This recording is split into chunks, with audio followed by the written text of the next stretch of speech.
All right, ready for a deep dive, folks. Yeah. Today, we're tackling a classic, one you guys requested. Catch-22. Oh, yeah. It's a big one. It is. It may be a little intimidating for some people. I can see that. But trust me, we're going to break it down. You'll see it's readable, brilliant, the whole shebang. Definitely. It deserves all the hype and then some. Hilarious, makes you think, and it's moving all at once. Exactly. Okay, so first-timers, picture this. World War II, the Mediterranean, and we've got Captain John Yossarian. He's a bombardier in the U.S. Army Air Forces. But there's a twist. He doesn't want to be there, not one bit. I sense a story coming on. Oh, you have no idea. All right, I'm hooked. So what makes this Yossarian so interesting? Well, he's not your typical gung-ho soldier. This guy is smart, observant, sees right through the absurdity of war, you know? Yeah, I get that. And he's constantly questioning why he should risk it all for something he doesn't even believe in. That's a tough place to be. You're telling me. Mm. And that brings us to the heart of the book, the infamous Catch-22. Ah, yes, the Catch-22. I've heard of this. Well, it's this crazy rule that basically says, if you're crazy, you're off combat duty. You're grounded. Okay, makes sense. Safety first, right? Right. But here's the kicker. If you ask to be grounded because you're crazy, well, that proves you're sane. Oh, I see. So back to flying you go. Talk about a no-win situation. It's the ultimate no-win. Brilliant satire, though, right? It's like Heller is taking bureaucratic logic, twisting it, and showing us just how messed up systems can be, prioritizing rules over people. It's like fighting City Hall, but they changed the rules of the game so you can never win. Exactly. And it's not just the military. You see this kind of thing everywhere. Oh, absolutely. But back to Yossarian. This guy doesn't give up easy. He comes up with all these schemes to get out of flying. I mean, we're talking feigning illness, even moving the bomb line on a map. Wait, he moved the bomb line? Yep, on the map. Wow. That's, creative. That's Yossarian for you. I'm starting to like this guy. So the book is funny, then. Oh, it's darkly funny. This constant battle against the system leads to some, well, outrageous situations. I can imagine. But it's humor with a point, you know? Yeah. You laugh, but you also see the absurdity, the ridiculousness of it all. I like that. A little humor to highlight the serious stuff. Exactly. And speaking of ridiculous, we got to talk about Milo Minderbinder. Okay, who's Milo? Starts out as a mess officer, ends up running this massive syndicate, buying, selling, everything you can imagine. A real businessman, huh? Oh yeah, even bombs his own squadron for profit. Be what? You heard me right. Bombs his own squadron for profit. Wow. That's something else. Milo's a trip. He thinks he's doing good, but he's really a caricature of capitalism gone wild. Like everything can be bought or sold, even war. Precisely. Makes you think who's really in control, us or the systems we build.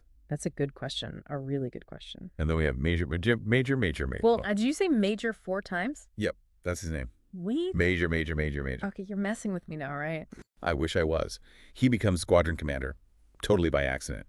And he's so overwhelmed, he only meets with people when he's not in his office. Wow, this is... Pure satire. Yeah, pure satire. Hilarious names, but they point to something real, right? How power dynamics get twisted, how those in charge lose touch. Totally. It's a whole cast of characters stuck in this web of absurdity. But you still feel for them. There are some truly tragic moments, too, like Snowden, Yossarian's gunner, when he dies. It's a gut punch. A reminder that even with all the craziness, war has real consequences, devastating ones. And Yossarian sees that firsthand. It changes him. Oh, absolutely. That scene, it's a turning point. He sees how fragile life is, how random death can be, and it just fuels his need to survive, no matter what.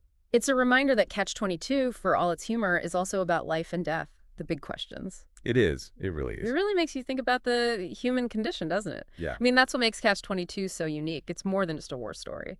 Right. It's a commentary on, well, on us, on how we create these systems that just become so illogical, so dehumanizing, that they end up, hurting us. Exactly. And you see it in the way the story is told, too. It's not a straight line, beginning, middle, end. We're jumping all over the place. Time, different characters' thoughts. Yeah, like Yossarian's mind, kind of fragmented by everything he's going through. Yeah, exactly. Like the novel itself is mirroring his mental state, all jumbled up, reflecting how trauma messes with you. It's brilliant. Adds a whole other level to the experience. It does. There's this one character, or Yossarian's tent mate, Always Hmm. stuck out to me. Kind of a quirky guy, always getting shot down, but somehow surviving. Or, yeah. Seems like comic relief at first, but there's more to him, right? Oh, there's definitely more to Orr. He's a master at playing the fool. Seems incompetent, maybe even a little crazy, but as you read on. You realize he's actually really smart. Exactly. Cunning, resourceful, all those crashes. Part of his plan to escape to Sweden. So not just lucky, but actually brilliant. Precisely. Makes you wonder, who's really sane here?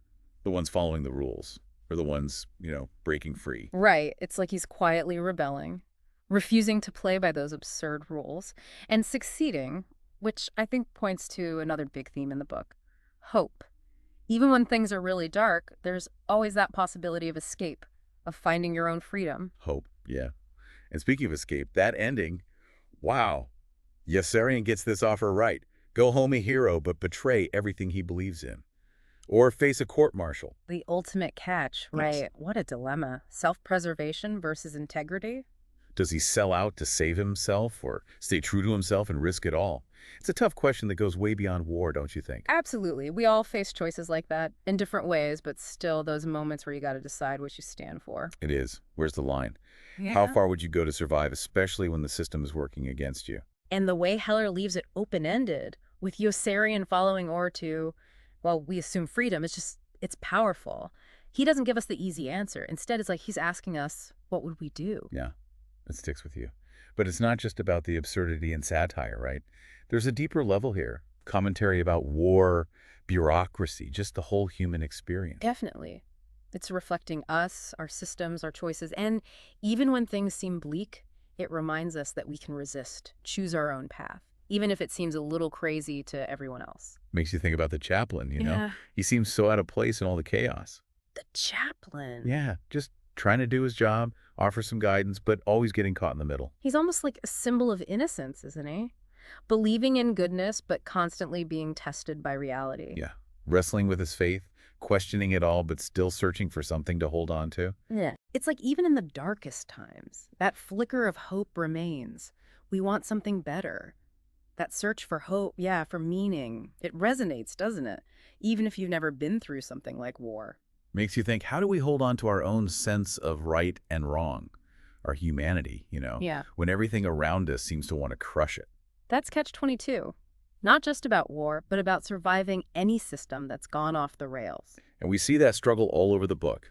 Like when Yossarian is in the hospital faking a bad liver, he could stay there, easy, let someone else take his place. But the guilt eats at him. That's powerful, right? Because he's cynical, sure, kind of looks out for himself, but he's not heartless. He sees the people around him and he won't sacrifice them, even for his own safety. It's that inner battle, his conscience. That's what makes him such a complex character, someone you can relate to. Exactly. Not a hero, not a villain, just a guy trying to make it in a world gone mad. And in doing that, he makes us look at our own choices. And Heller does it all with humor. There's this line, I love it, just because you're paranoid doesn't mean they aren't after you. Classic. It's funny, but it also gets at that feeling, being trapped in a system that's out to get you. That's satire at its best. You laugh, but there's this unease underneath because we recognize the truth in it. It's like he's holding up a mirror, showing us how we can be part of our own, our own downfall. And that's why Catch-22 stays with you. It's timeless. It's about blind obedience, about fighting back. So if you've been avoiding this book, thinking it's too much, trust me, give it a shot. It's wild, but worth it. It'll stick with you, make you think about the systems around you, the choices you make, and that's a good thing. It reminds us that even in a crazy world full of catches, we still have a choice. We can fight for what we believe in, hold on to what makes us human. And that's it for this deep dive into Catch-22. Catch you next time, folks. Ready for another one?